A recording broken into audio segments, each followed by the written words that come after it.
math lessons. He believes extraterrestrials came to Earth and encoded a message in the stones of Karnak. What is this message? Could these megaliths point to a place in the heavens where the builders live? We just don't know. Yet. Well, what do you mean, yet? We know for sure that there is geometry. We have the pattern, we have Pythagorean triangles, but we don't know the message behind it. Maybe we have to wait until the extraterrestrials come back. Well, you think they're going to come back? They promise to come back. You know, what's 3,000 years in human history? Compared to outer space, it's nothing. They promise to come back, they will return. At the bottom of the world, in a land frozen in a perpetual ice age, Von Däniken believes there's more startling evidence that beings from another world left their mark on the ancients. In 1531, Orontes Phineas drew this map of Antarctica. But Antarctica supposedly wasn't discovered until about 250 years later in 1773. How could Orontes Phineas map a continent which didn't officially exist? There's a huge mystery here which scholars are not addressing, and it cannot be ascribed to coincidence. What is even more mysterious than Phineas knowing about a continent that hadn't been discovered is that Phineas appears to know what Antarctica looked like before it was covered with ice. And that was 125,000 years ago. How did he know the continent's shape before it was frozen under miles of ice? We've only known how the subglacial topography of Antarctica looks since the 1950s, when seismic surveys were taken across the ice cap. We are left to consider profound questions. Questions which force us to re-examine our ancient history. Erich Von Däniken believes Orontes Phineas drew his map based on even older source maps created by extraterrestrials. Only visitors from the sky, Von Däniken maintains, had the sophisticated technology necessary to peer through the ice to chart the landmass below. We don't know, but this map could be evidence that our planet was once surveyed from the air by beings from another world.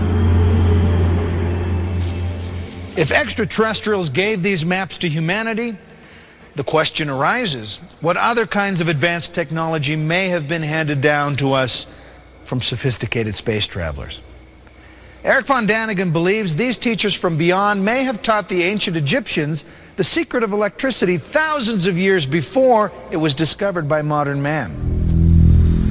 This is the temple of Osiris in Abydos, in Central Egypt. One of the most mysterious gifts has come down from heaven to earth. It is the so-called jet pillar. It has been suggested that it could be a symbol of fertility, or maybe a symbol of eternity, but also a symbol of power. What power? Do they maybe mean electricity? Erich believes the jet pillar could have been used as some kind of electrical insulator, like you see at the top of modern power poles. But did the Egyptians have a way to generate electricity in the first place? According to Von Däniken, a strange metal-lined vessel was found not far from central Egypt. From the outside, this exact replica looks like an ordinary clay jar. But when Von Däniken pours in a common acidic liquid, like vinegar, this strange jar generates electricity like a battery.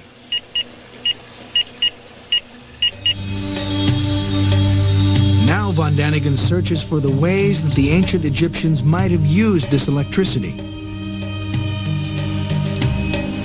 In the basement of the Temple of Dendera in southern Egypt, his investigation uncovers a possible answer. In this basement, there were different crypts, and in one of these crypts, we have fantastic reliefs on the wall. Look closely. Von Däniken sees something that may look like a cord which leads to a socket. Attached to the socket might be some kind of filament and on the outside is a transparent bubble. Could this be an image of an ancient Egyptian light bulb? Von Däniken and his associates decided to test this hypothesis in the laboratory. We made a model of this electric bulb exactly in the same measurement. Would it work? Would it function?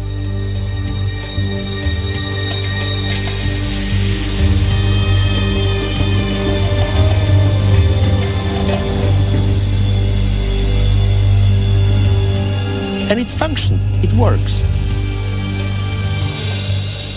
If, as Erich Von Däniken believes, extraterrestrials brought light to the temples and crypts of ancient Egypt, did a possible close encounter in South America cause some darker consequences? What you're about to see might disturb you. We are here in the Museum of Ica in Peru. This is one of the deformed skulls found in this area. Inca and pre-Inca tribes used the soft bones of their babies. They pressed it together with wood and leather. I ask myself, why have societies done this torture to their children? I think they adored someone. They copied someone. They wanted to be similar, like some of their teachers from above.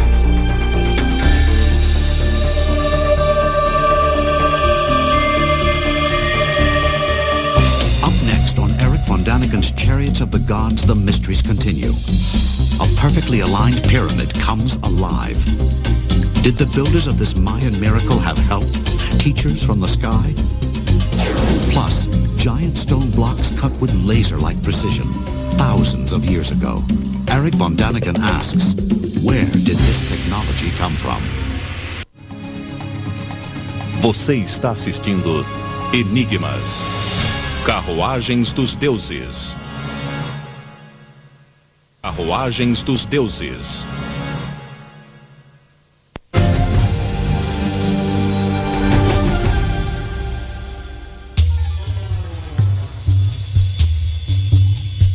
This is Chichen Itza, in the Yucatan Peninsula of Mexico.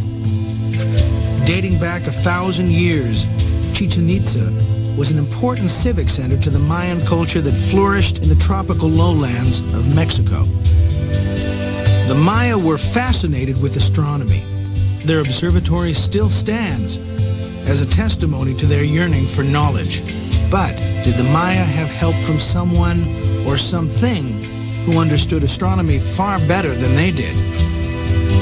To examine this question, we explore the centerpiece of Chichen Itza, a one-of-a-kind building that tells the story of its own creation like no other structure in the world. This pyramid is called El Castillo. It's dedicated to the god of Kukulkan, which was the feathered serpent. Kukulkan was one of the teachers to the Maya. He descended from the sky. According to Von Däniken, the legend continues that after Kukulkan descended to Earth, he taught the Maya in astronomy and mathematics. There are 4 stairs on each side on the pyramid, and every stair has 91 steps. You take 91 4 times, means 364, and the top one is 365, so we have one calendar here. Surprisingly, the Mayan calendar incorporated the movements of the sun and moon and is as accurate as our own calendar today. How is it possible that the ancient Mayans possessed this knowledge at a time when Western man thought the Earth to be flat? Let's get up here. I have to show you something really fantastic up there. Come on. Well, you know, you can read the ancient signs, but these modern ones say it's very dangerous to walk up here. Look, traveling with me is always dangerous. I know, I was just trying to not have to climb up 91 stairs. Here, follow me. Okay.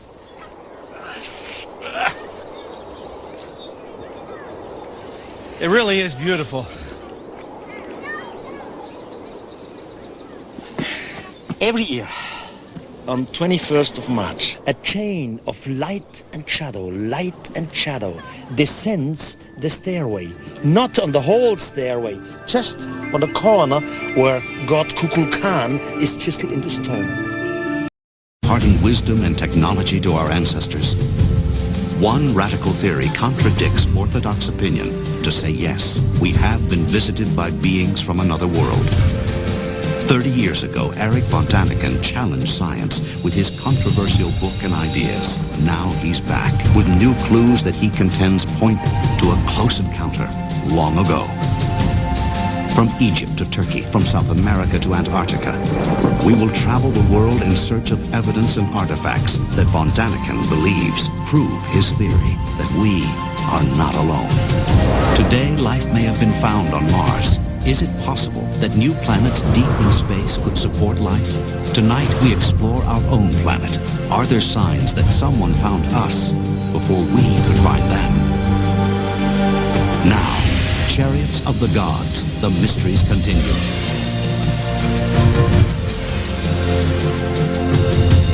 With Erich Von Däniken. Hosted by Richard Karn.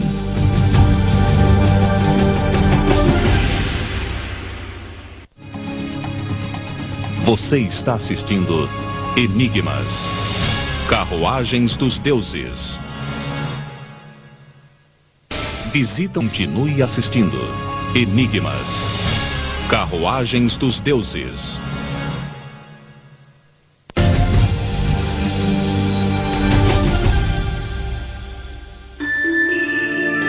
The universe, an infinite mystery. For thousands of years, human beings have looked to the night sky with awe and wondered, is anybody out there?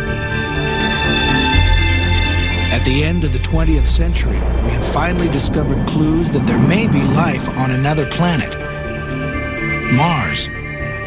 If this is in fact true, life started there. The first evidence ever that life started anywhere else besides the Earth. We're now on a doorstep to the heavens. What a time to be alive. Its implications are as far-reaching and awe-inspiring as can be imagined. This stunning discovery marks a turning point in human history. But there's more. The razor-sharp eyes of the Hubble telescope pierce the darkness of deep space, looking for more clues that we are not alone.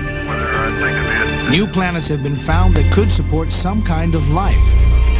I personally believe there are other civilizations. There are other living creatures in other solar systems. Is it possible that these living creatures found us before we could find them?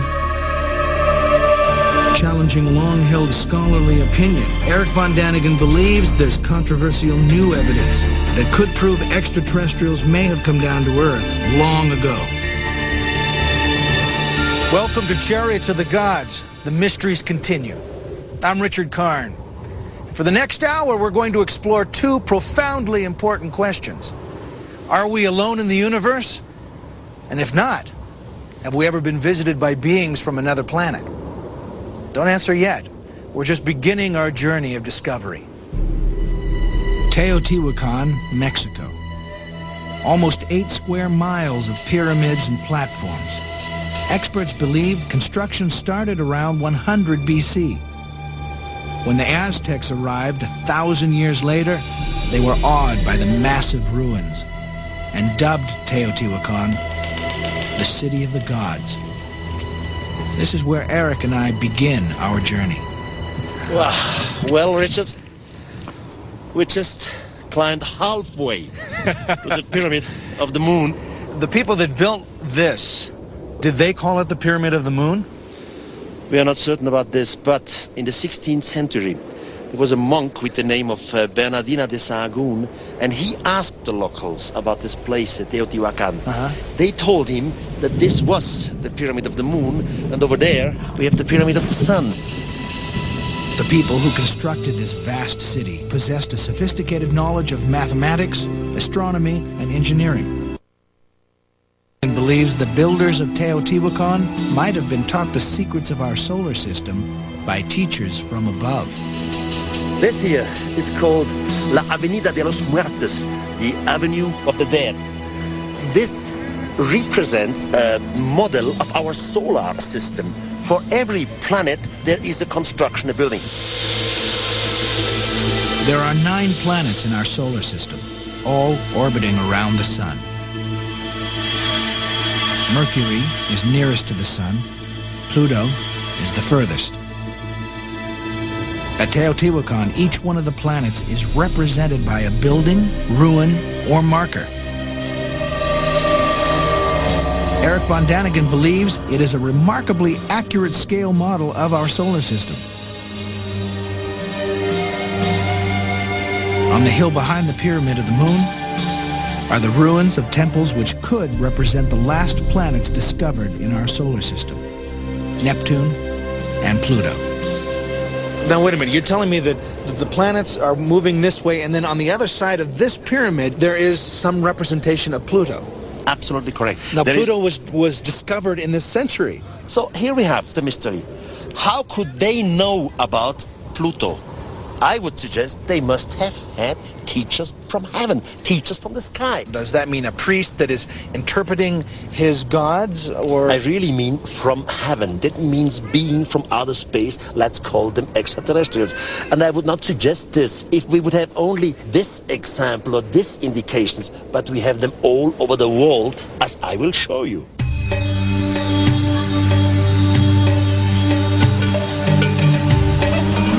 Egypt, one of the oldest civilizations on the planet. Rising from the mist of ancient history are the most famous monuments on Earth, and among the least understood. Dominating the Giza Plateau is the Great Pyramid. Who built this incredible edifice? Historical documents credit the mighty pharaoh Khufu, also known as Cheops, and his army of 100,000 workers. But Von Däniken believes an important new discovery may support his controversial theory of the pyramid's construction.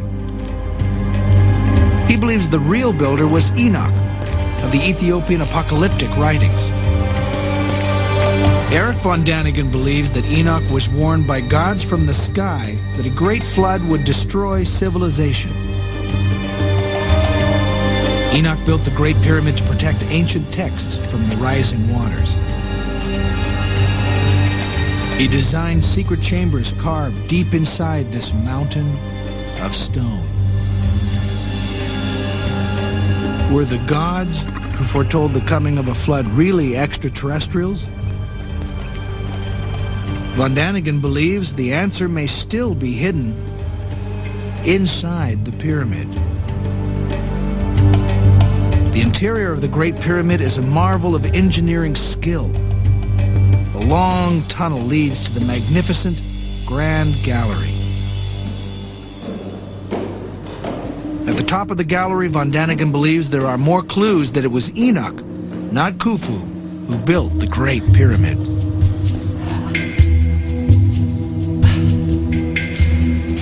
This is the so-called King's Chamber. Simply gigantic. As you can see, there are absolutely no hieroglyphs. Empty. If Khufu was a tyrant, then the wall should be full of inscription praising himself or his gods. Von Däniken believes the blank walls of this chamber indicate the pyramid was not created to serve as Khufu's tomb. But there's more. Many wonder how the pyramid was built. Could an ancient culture assemble 2.5 million giant stone blocks with such perfection, less than 1/10 of a degree off true north? Erich Von Däniken believes these mysteries could support his theory that the Great Pyramid was built by Enoch at the request of extraterrestrials, teachers who descended from the heavens. If so, where are the secret chambers filled with ancient texts? Only recently has modern technology allowed investigators new ways to attempt to unravel this great mystery, which has challenged scholars and archaeologists for thousands of years. Some ancient text says that this pyramid was constructed before the Great Flood and many secret chambers should be in here. Could this shaft maybe lead to one of these chambers? In 1993, German engineer Rudolf Gantenbrink designed and built a small robot to explore the mysterious shaft. Dubbed Upawat for Opener of the Way, the tiny robot was equipped with a video camera and remote steering. Its mission: follow the shaft into the darkness in hopes of discovering ancient secrets hidden for thousands of years. I had no clear idea what I should find at the end of the shaft. I expected anything, but not especially this. Upawat had climbed 60 yards into what was thought to be merely a symbolic shaft.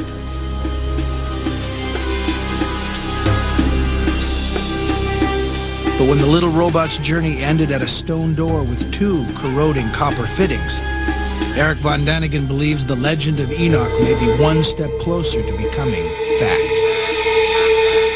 What we see in the camera from the robot is just the backside of the stone. Gantenbrink believes the stone might have been lowered into place by means of a rope. The copper fittings would have prevented its removal.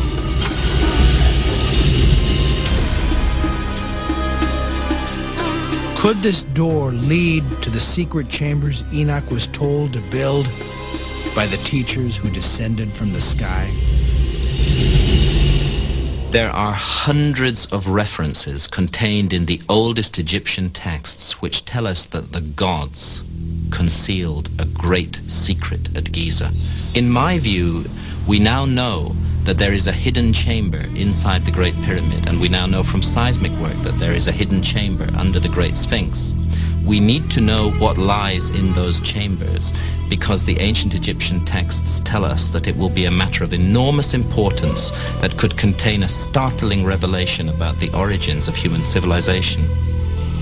Erich Von Däniken suggests that, as at Teotihuacan, this could be another tantalizing clue that extraterrestrials may have visited Earth in ancient times. A scientific mission to look behind the small stone door with a tiny camera awaits approval from Egyptian authorities. Only then will we come closer to solving the mystery of who built the Great Pyramid. Still ahead on Chariots of the Gods, the mysteries continue. Erich Von Däniken uncovers what he believes are clues that strange flying machines from another world visited our ancestors. Then later, did extraterrestrials survey the Earth thousands of years ago? Plus, deformed human skulls. Were our ancestors imitating visitors from outer space? Você está assistindo Enigmas. Carruagens dos Deuses. Assistindo Enigmas. Carruagens dos Deuses. Welcome back to Erich Von Däniken's Chariots of the Gods, the mysteries continue. At the end of the 20th century, we take the idea of human flight as a given. Our space shuttles head towards space so often few people even notice when they leave or when they return. And it all started with the Wright brothers 100 years ago. Or did it?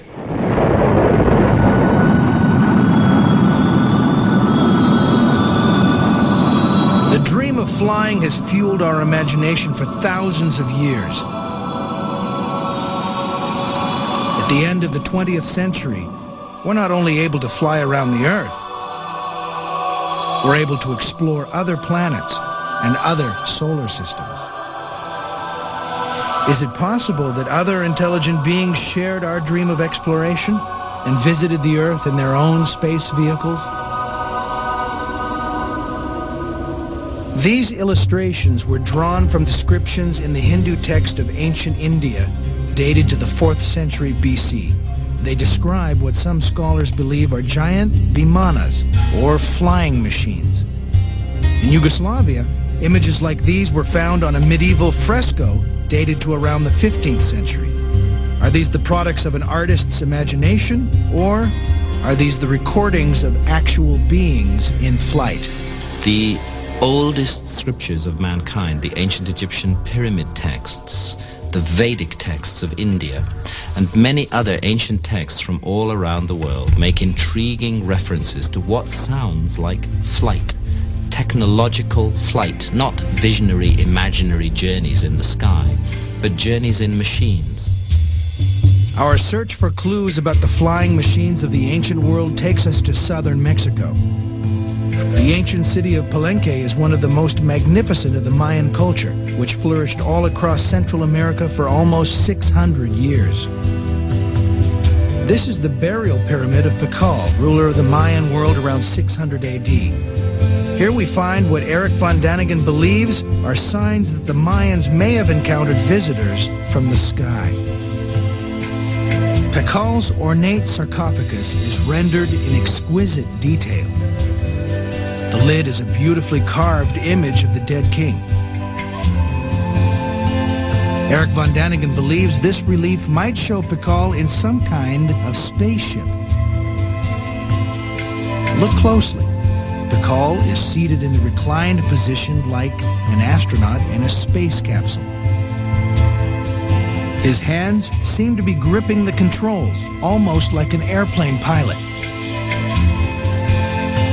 His nose appears to be attached to a breathing apparatus. The design behind the seat could be a representation of flames like those from a rocket ship.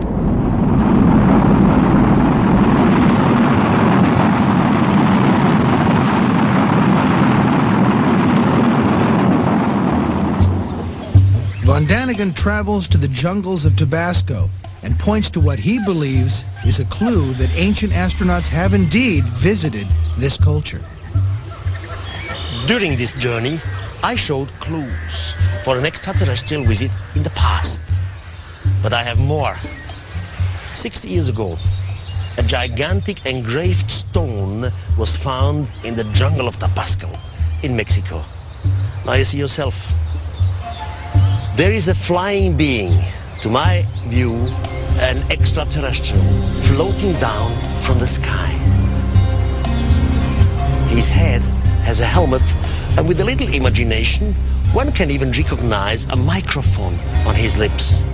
His two arms and hands are looking down, while on the contrary, his legs towards the sky. I definitely see an astronaut coming down from heaven to teach humanity. If this were the only evidence we have of visits to the ancient world by beings who could fly, it'd be easy to say it's all just fantasy. But sometimes you have to look down to look up. Nazca, Peru, one of the great mysteries of the ancient world. From the ground, Nazca is an empty, endless desert. But from the air, the secret of Nazca is revealed. The desert is in fact a tapestry of elaborately carved lines and figures stretching for more than 100 miles. From the air, you can see the famous figures of the spider, the hummingbird, and the monkey. Without the ability to fly, experts don't know how the Nazcans gained the perspective needed to create such elaborate figures on such a huge scale. There's even disagreement about the purpose of these markings. Originally, they were thought to be calendar-related or astronomical guides.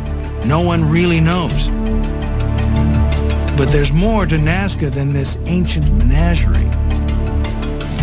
The real mystery in Nazca are lines, gigantic lines looking like airstrips, and small lines, long, kilometers long. One of these lines extends 15 miles to the horizon. A giant mountaintop has been sheared off, leveled, and scraped clean to create an impressive runway-like avenue. The question is, why? Did the ancient Nazcans need runways for some kind of flying machines? This is an amazing mystery. Orthodox history has it that the ancients could not fly, that they did not have the technology to fly. If the ancients did have the technology to fly, then the whole basis of our history is completely up the creek. So if the Nazcans couldn't fly, what is the purpose of all these runway-like creations? Erich Von Däniken thinks he has an answer. His theory?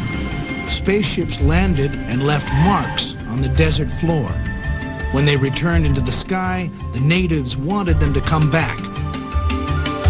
Generation after generation, they recreated these lines in tribal ritual, even though the initial visit may have fallen into their past.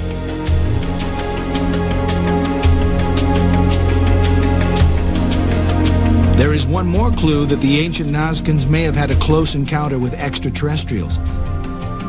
The figure of El Astronato has watched the skies over Nazca for as many as 3,400 years.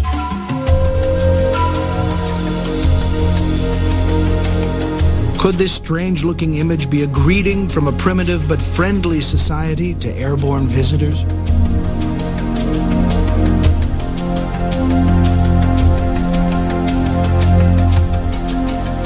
Only if and when extraterrestrials return to Nazca, Peru, will the mystery of these lines and figures finally be solved.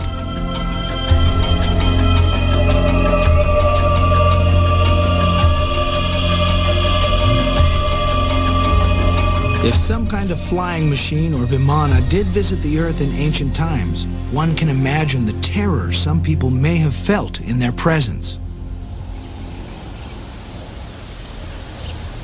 In Turkey, the eerie landscape is dotted with hundreds of small caves in the soft volcanic rock.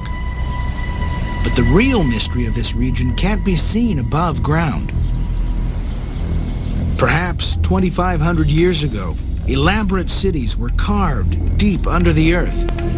Were these intricate maze-like settlements a primitive air raid shelter to protect the citizens from airborne enemies? There are caves and chambers all over.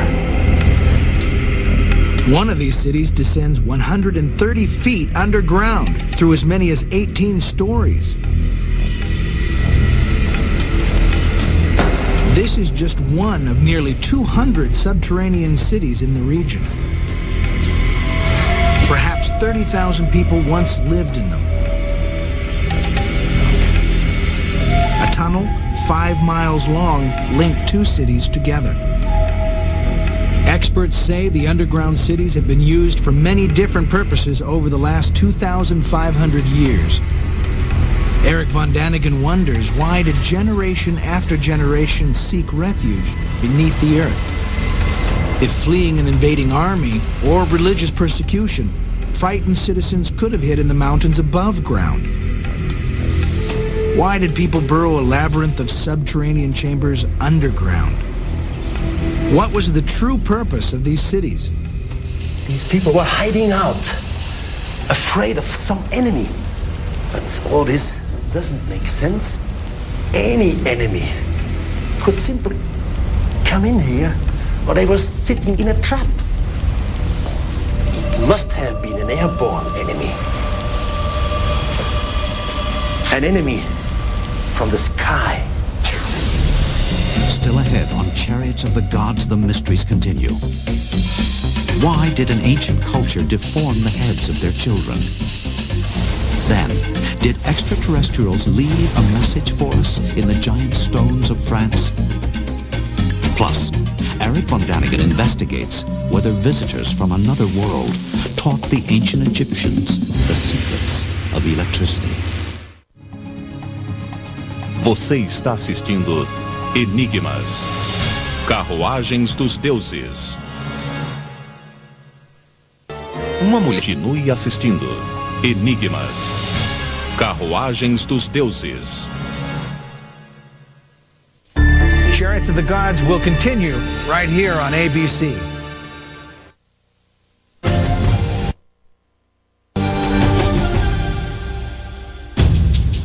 From Stonehenge in England to hundreds of other sites throughout Europe, Asia, and the Americas. There are ancient structures made from giant stones called megaliths. One of the most impressive megalithic sites in the world is in the Brittany region of France near the town of Carnac. Erich Von Däniken has spent years investigating this silent stone monument to our mysterious past. He believes these stones could not have been moved and arranged by primitive man without the help from teachers from above. At least 7,000 years ago, our ancestors created thousands and thousands of stones, and they arranged them in lines, straight lines for miles and miles. They loom like giant soldiers marching in formation to the sea. These are the megaliths of Carnac in France. Now this is the largest megalith ever moved in ancient Europe. It's man-made, cut, as you can see. Once the whole piece was over 60 feet, and its weight was 350 tons.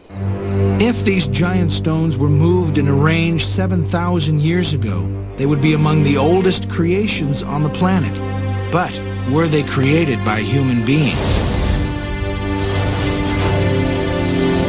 At that time in human history, our ancestors were still hunter-gatherers, struggling daily for survival. Their tools were primitive, and the wheel had not yet been invented. How were these thousands of stones transported, and what was their purpose? Until today, archaeology has no answer for this mystery. Well, since we have computer technology, and since we know how to fly, we might have an answer. Erich Von Däniken reveals his theory that based on aerial reconnaissance, the builders of these alignments had a sophisticated understanding of geometry, triangulation, and the Pythagorean theorem. But these stones were arranged 4,000 years or more before the Greeks supposedly invented geometry. Erich Von Däniken wonders who taught the megalithic builders their math lessons. He believes extraterrestrials came to Earth and encoded a message in the stones of Carnac. Is oriented in a special way, with each of its four corners facing the cardinal directions. When the sun rises during the spring equinox, the light strikes the steps at an angle. The spectacle this phenomenon creates draws thousands of people every year. On September 21st, the fall equinox, the shadow serpent rises again into the sky. Did they know that this light miracle was going to happen? Because of the astronomical knowledge, it was a question of calculation. But I mean, it was a question of calculation that couldn't be off a fraction of an inch. I mean, if you're going to build this huge thing, you can't be wrong. You can't just move it. No, So they knew this before they were building it. Yes, absolutely. God Kukulkan, he taught them in astronomy, in mathematics. They show how he descended the stairs from heaven to mankind, how he left mankind again with the promise to return. Are you telling us that the god Kukulkan was an extraterrestrial? Yes, Kukulkan was an extraterrestrial. The concept of gods descending to Earth is common in religions and cultures all around the world. But were these fictional gods of mythology or real visitors from another world? Ancient astronauts who came down to Earth long ago. Similar religious legends are found in the South American country of Bolivia. At an altitude of over 12,000 feet, descendants of the Inca pay homage to their presterio, their patron saint. But over 1,500 years ago, at Tiwanaku, their ancestors celebrated their great god Viracocha. Erich Von Däniken believes Viracocha came down from the sky, bringing to his people knowledge of astronomy, mathematics, and agriculture. According to archaeologists, Tiwanaku was built in 500 AD. but others claim that it was built almost 15,000 years before that. At that time, no culture in the world could have constructed it. The mystery is, who built Tiwanaku? Von Däniken believes the answer may lie a few hundred yards away in the ruins of Pumapunku.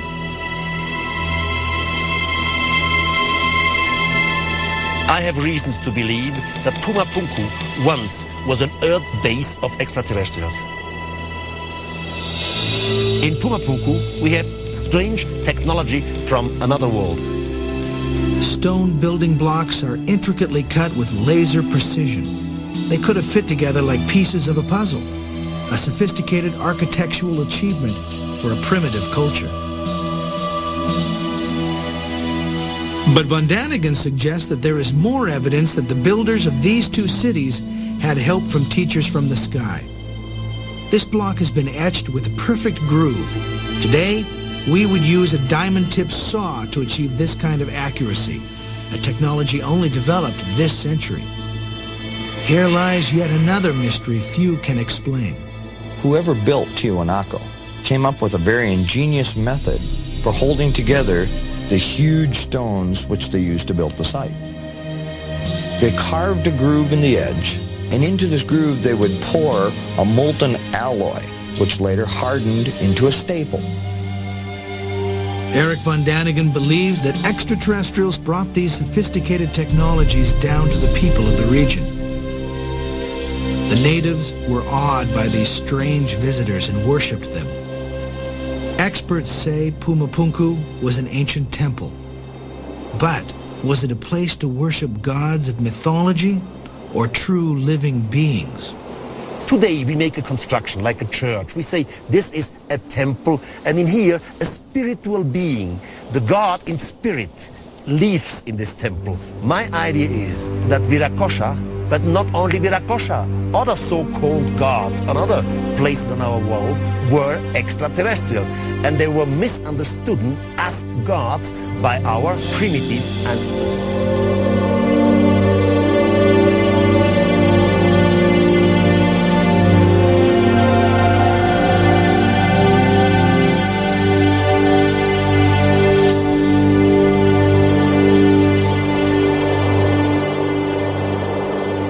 They saw these beings leaving the earth with fire and smoke, and so they believed they must be gods, although they were not gods. Well, have you ever seen a UFO? Oh, good point. Sometimes I have the impression when Erich Von Däniken shows up, they run away. I never saw a UFO. It's a shame. Well, if you had seen one, what would you say to them? Well, first, I would be afraid. Because it's strange, you know, they are not used to something like this. And then, naturally, I would try to make communication, however, by language or telepathy. And then I would ask some questions, a lot of questions. But the other way around, how would you react if you, of a sudden, would see a UFO? Well, if it's in the distance, it would be fine. I'd go, wow, look, there's, you know. But if they were confronting me, I mean, right there, I guess my first thought would be, why me? Though Erich and I have never seen a UFO or an extraterrestrial, the fact remains many people claim they have.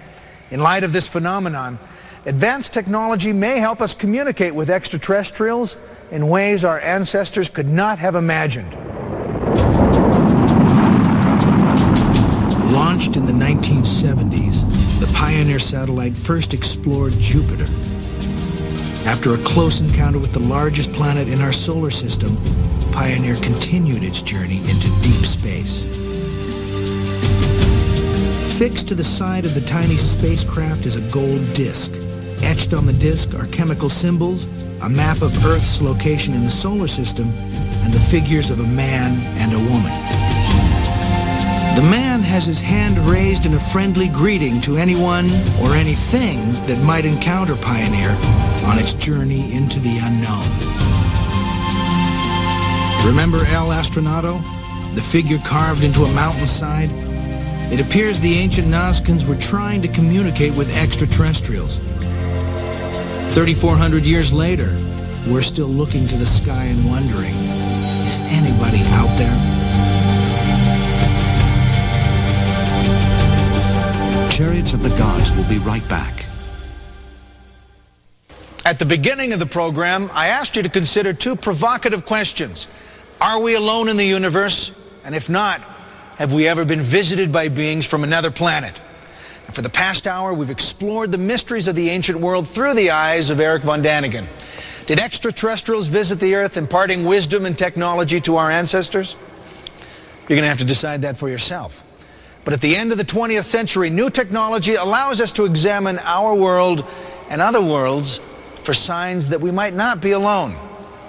Now, our program ends here, but our search for clues, both on Earth and in the heavens, will continue. For Erich Von Däniken and anyone else out there who might be watching, I'm Richard Karn. Good night.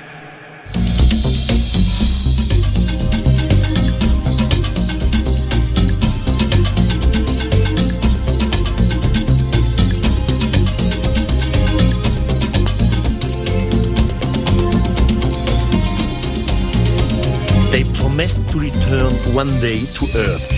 We have this promise of returning one day. Now you ask, why not within 2 years? Well, every child knows that the distance between the stars are very, very large. So you cannot reach such distances in short time. It always will take a few thousand years before they return. Now the last visit may have took place, let's say, 2,500 years ago or 3,000 years ago. Okay, it's time that they return. And we should be prepared for this possibility.